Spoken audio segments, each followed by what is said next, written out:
Hey,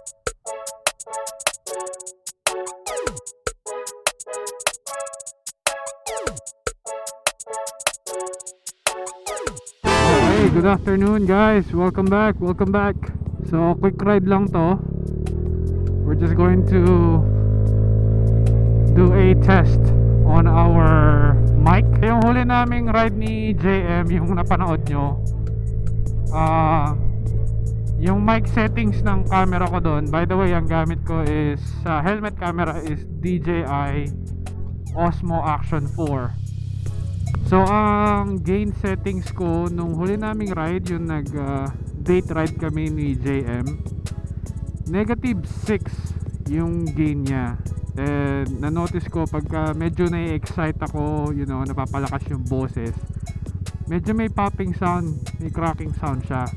Kahit anong gawin kong edit sa software ko, medyo mahirap siyang timplahin. So naisip ko na babaan palalo.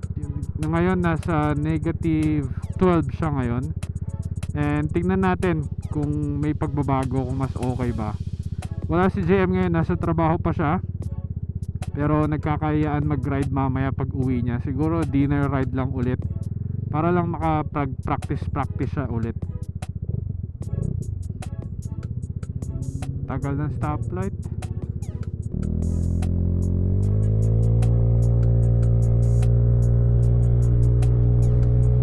So pansin ko pagka medyo mabilis, pag malakas yung hangin, doon siya nagpipik popping sound. So ngayon hindi ko alam kung ganito pa rin yung naririnig natin. Sana hindi. Kung okay yung ganitong setting, ikikip ko na lang siya ng ganito. And then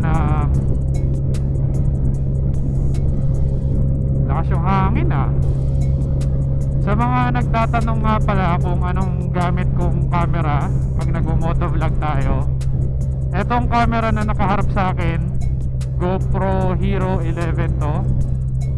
And then itong nasa helmet natin, kagaya ng sabi ko kanina, DJI Osmo Action 4. Wala pa tayong 360 camera ulit kasi yung 360 camera ko binigay natin sa kuya ko kasi nagmomotor-motor din sila sa UAE, Abu Dhabi. Shoutout nga pala sa mga Team Tambucho. Maraming salamat po sa suporta nyo. Sana nagugustuhan nyo yung mga video natin kahit papano. Bawal yan. So papasyalan lang natin tong Filipino store na malapit sa bahay namin dito sa Las Vegas, sa Ann Road. Maghanap tayo ng buko juice. Baka may buko juice dito. Sana bukas sila.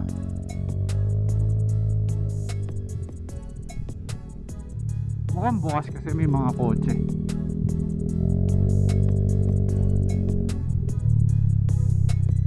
Bukas nga ba? Uy, bukas. Hindi tayo mag-park. Hehe. Kala mo big bike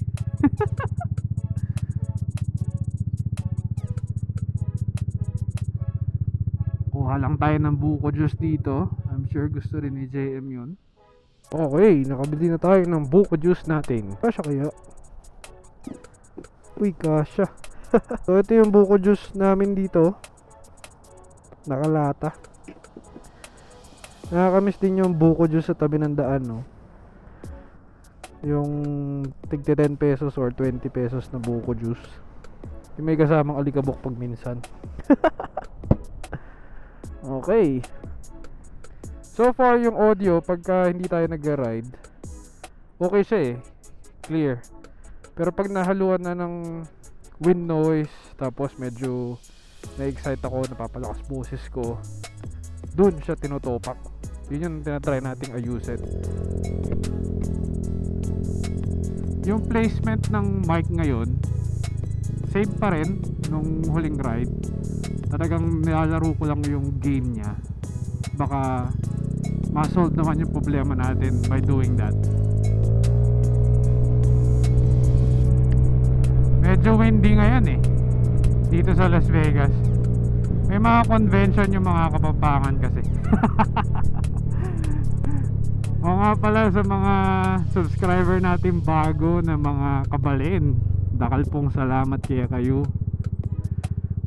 Sana po mag-enjoy kayo karin pangawan ko. Diyan kalokwan lamang ngaliwa. Merong isa nag-comment, Vespa owner, taga Pampanga. At least diba naka-excite pag umuwi tayo, meron tayong mamimit dun na Vespa owner. Kung marami pa mga Vespa owner dyan na mga taga Pampanga, comment kayo dyan para pag uwi natin magkita-kita tayo, makita ko yung mga pupogi nyong Vespa dyan sa Pampanga. Tapos yung nagtatanong ng mic na gamit ko, yung naririnig yung usapan sa intercom, ito pong mic na to ay galing kay DJ DLS. Meron siyang tagagawa, and si Mike Bomac ang naging way para makakuha tayo ng ganitong mic. Kaya medyo naging exciting yung vlog natin, naging kakaiba ng konti.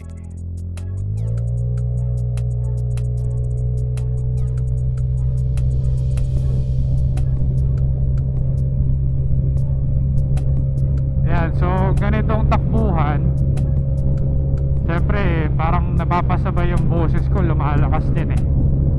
Sana okay yung quality ng audio. Oh, kalma. Oh, kalma. Diyan ka lang.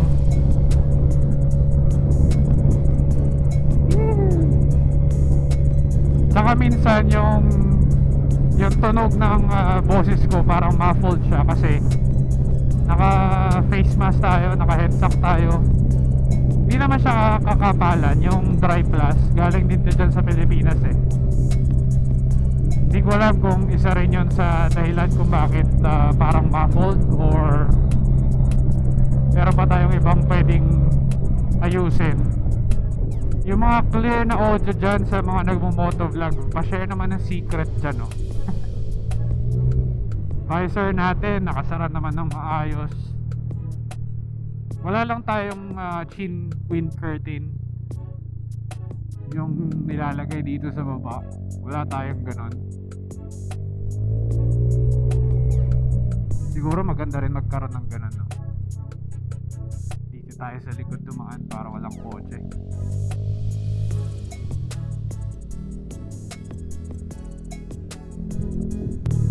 Meron.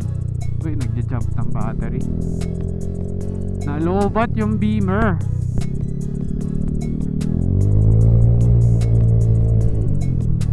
The-drive-thru ba natin? Hindi, doon na lang tayo sa harap. Baka akala nila hold upper ako dito. Dito na lang tayo, Bag of America. Tas natin ng maayos para pogi. Yun. Okay, nagdeposito tayo ng blessings natin for today. And pakita ko lang ulit yung Justin Bieber natin. Ayan ang itsura niya. May mga dinagdag lang tayong carbon fiber ek. Tapos pinaltan natin yung strips ng 4 strips ng black. Kasi napakahirap pong linisin ng white. Tapos yung variator cover clear na. Naka lowering link lang tayo by Zilioni. Naka ano ba to? Duckbill. Para naman may tulong eh, no. Tapos yung tail light natin. And itong upuan, itong latest add-on natin, itong upuan. Black lang, medyo flat. Galing Thailand. Buti na lang hindi tayo na scam. At least meron na tayong connection sa Thailand kung may kailangan. Akrapovic exhaust natin. And ano pa ba? Side mirrors. Ito, yung sa mudguard natin, kinat natin. Dati medyo mahaba yan hanggang dito. Ngayon naiksi na lang siya. Shorty. Okay, tapos na tayo mag-deposito. Nakabili na ng buko juice. Ito ang kagandahan sa Vespa eh, no? Napakaliit, ang daling gamitin. Pang dito lang, di ba? Pang errands lang. Parang yung napanood ko sa video nung minsan ni BSR, Bikes Could Repeat, yung bumili siya ng ulam. Napaka convenient. Tignan tayo ulit sa likod.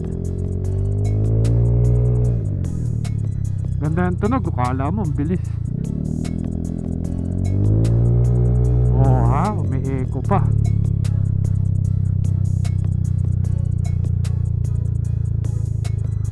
Okay, okay. Okay, good. Uy, sakto, green.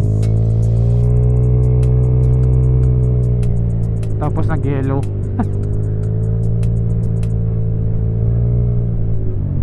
Medyo malapit lang naman yung mga pinagpupuntahan natin ngayon.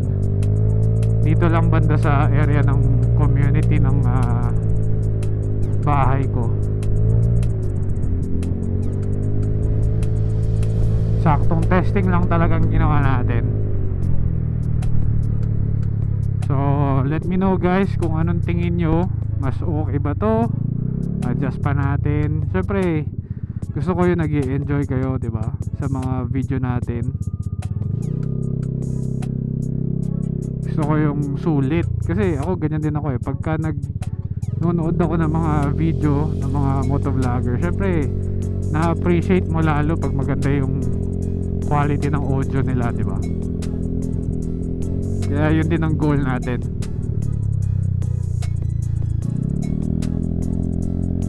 Tapos, oo nga pala, excited lang ako i-share sa inyo guys. As of now, nung pag-alis ko sa bahay, nasa 508 subscribers na tayo, di ba? Alam ko hindi siya ganun kadamihan, pero parang nakakaano lang, nakaka-motivate, nakaka-excite ng sobra. Kasi meron mga nanonood talaga. May mga nagsasayang ng oras sa mga videos natin. Saka lalo na yung mga subscriber na nag-i-interact sa mga video, mga nagko-comment, ganyan. Sarap sa feeling eh, di ba? Hindi ko ma-imagine yung mga feeling nung 100,000 na million subscribers na, di ba? Eh ako 508 pa lang. Masayang masaya na ako, di ba? Paano pa kaya pag dumami yun? Pero at least meron tayong motivation na gumawa ng mga content, tsaka mag-ride ng mag-ride kasama si JM para matuto at makabili na tayo ng copy racer. Okay, maraming salamat sa pagsama sa testing ride natin. Napakaiksi lang, pero ang purpose lang talaga natin is para ma-fine tune yung audio natin para sa inyo, para nag-i-enjoy din kayo pag pinapanood. Tsaka kung ano pa yung mga pwede nating idagdag sa helmet para mas clear yung tunog, and kay DJ DLS and Mike Bomac para sa mic natin. Ang alam ko meron pa mga parating. Shout out sa mga new subscribers. Mag-comment lang kayo dyan kung anong tingin nyo sa mga video natin, kung nag-i-enjoy ba kayo o hindi. Kung hindi kayo nag-i-enjoy, manood pa rin kayo. Okay, ingat kayo guys, ride safe. Peace on the next one.